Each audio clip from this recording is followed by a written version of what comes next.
Gdy myślimy o II wojnie światowej, przed oczami stają nam czołgi, samoloty i eksplozje. To właśnie one najczęściej symbolizują walkę z okupantem. Ale wojna toczyła się również tam, gdzie nie było słychać ani jednego wystrzału. Od pierwszych miesięcy okupacji polskie państwo podziemne doskonale rozumiało, że o zwycięstwie nie decyduje wyłącznie liczba żołnierzy ani ilość broni. Równie ważna była walka o morale własnego społeczeństwa i samego przeciwnika.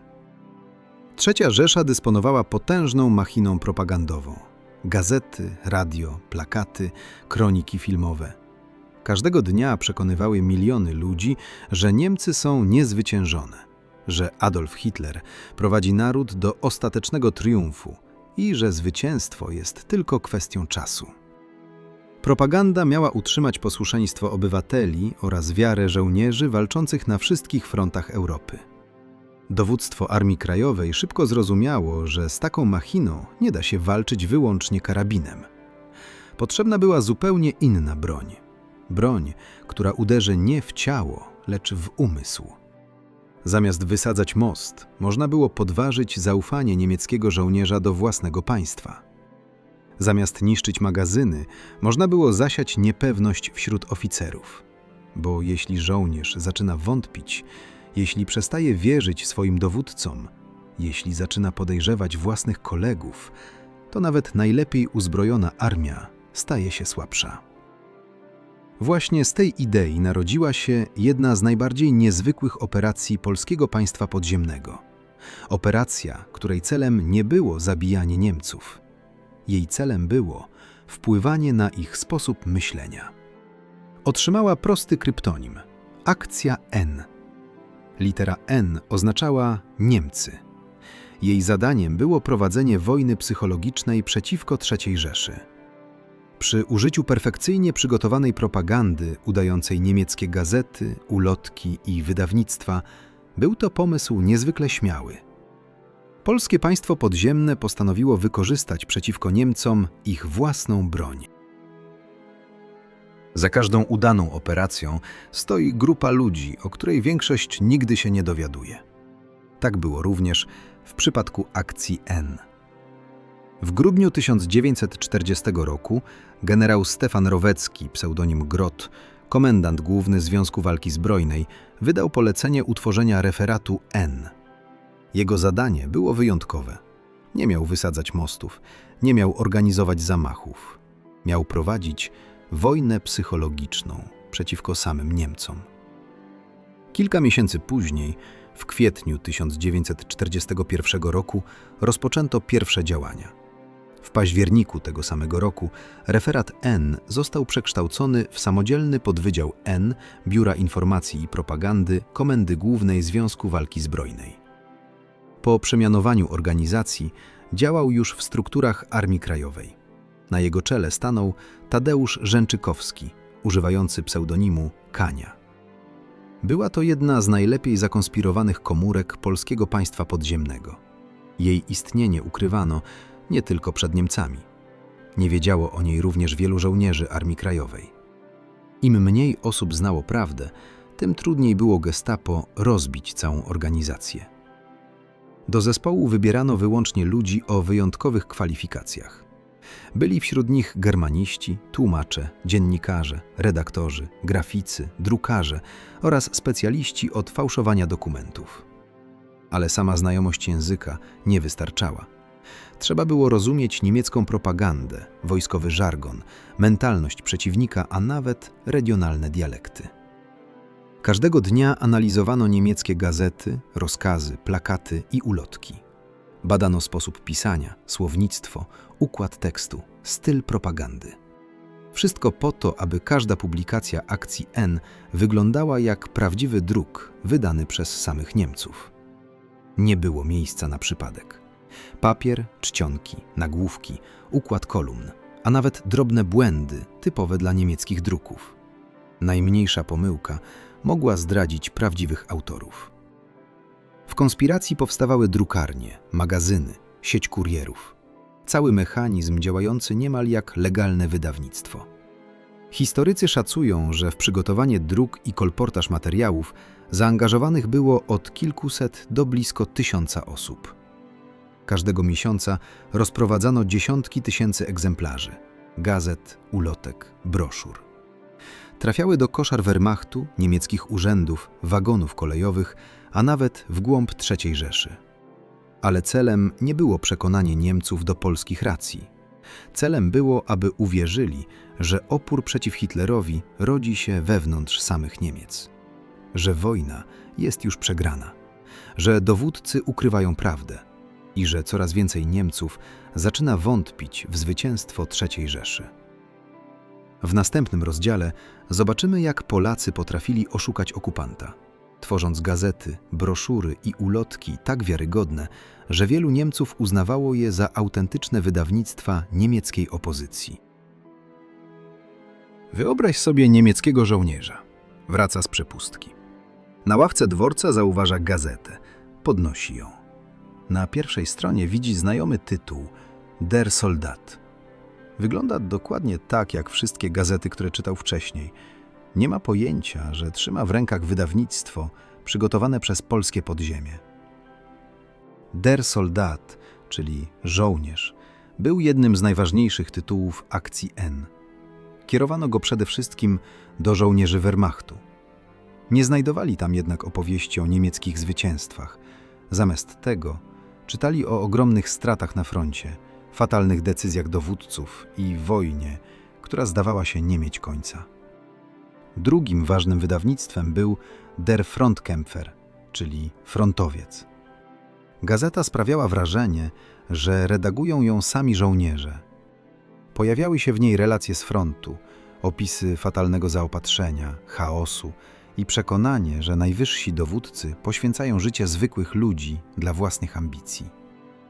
Było również miejsce na satyrę. Tak powstał Der Klabautermann, pełen karykatur, złośliwych komentarzy i politycznej ironii. Twórcy doskonale wiedzieli, że dyktaturę można osłabiać nie tylko strachem.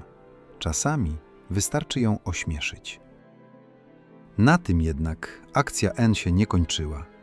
Powstawały także fałszywe numery niemieckich gazet, broszury, anonimowe odezwy, a nawet sfabrykowane rozkazy i obwieszczenia. Jednym z najbardziej znanych przykładów był fałszywy numer Nowego Kuriera Warszawskiego, gazety wydawanej przez okupanta. Przygotowano również podrobione wydanie Gońca Krakowskiego. Oba wyglądały tak wiarygodnie, że wielu czytelników nie dostrzegało żadnej różnicy. Treść nigdy nie była przypadkowa. Autorzy wykorzystywali wydarzenia, o których Niemcy już wiedzieli. Po katastrofie pod Stalingradem pojawiały się teksty sugerujące, że rzeczywiste straty Wehrmachtu są znacznie większe niż podaje propaganda. Po alianckich nalotach pisano o zniszczonych miastach i rodzinach pozostawionych bez pomocy. Czytelnik miał odnieść wrażenie, że ktoś wreszcie mówi prawdę. Najtrudniejszym etapem był kolportaż. Materiały trafiały do wagonów kolejowych, na dworce, do restauracji przeznaczonych dla niemieckich żołnierzy, do urzędów, a nawet do koszar Wehrmachtu. Część wysyłano anonimowo, bezpośrednio na adresy niemieckich oficerów. Wyobraź sobie, że znajdujesz gazetę, czytasz kilka pierwszych zdań. Wszystko wygląda prawdziwie. Nie zastanawiasz się, kto ją napisał.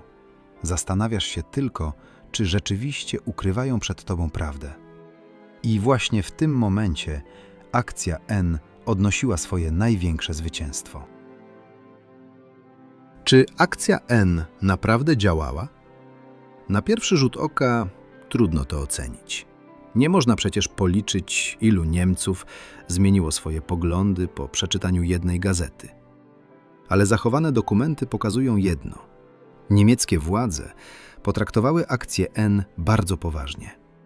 Każda kolejna ulotka, każda broszura i każdy numer fałszywej gazety oznaczały dla Gestapo kolejne śledztwo. Funkcjonariusze próbowali ustalić, kto stoi za tajemniczymi wydawnictwami. Przesłuchiwano świadków, kontrolowano drukarnie, sprawdzano przesyłki pocztowe, poszukiwano kurierów i osób odpowiedzialnych za kolportaż. Najbardziej zaskakujące było jednak coś innego.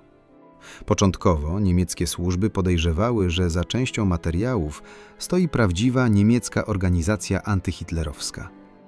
To oznaczało, że akcja N osiągnęła swój cel.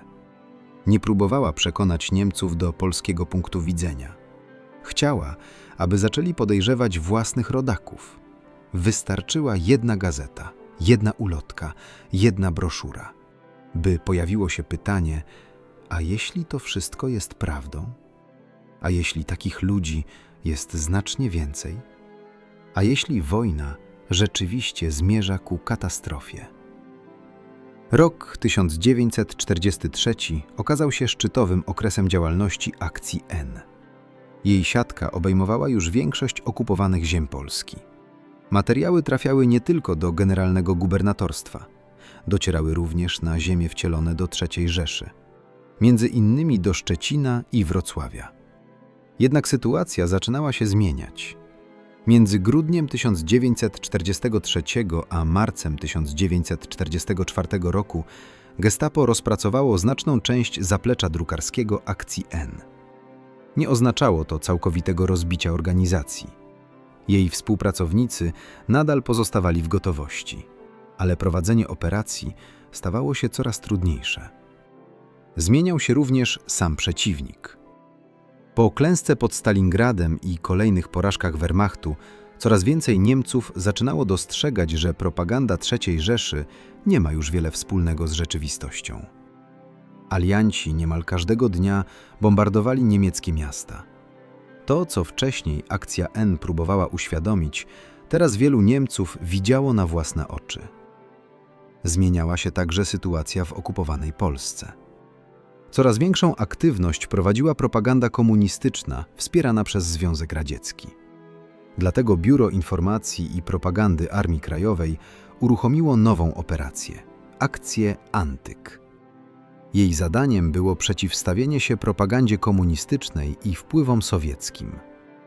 W tych okolicznościach na wiosnę 1944 roku działalność akcji N została zawieszona.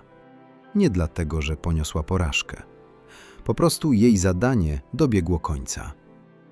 Przez ponad 3 lata polskie państwo podziemne prowadziło jedną z najbardziej niezwykłych operacji wojny psychologicznej w okupowanej Europie.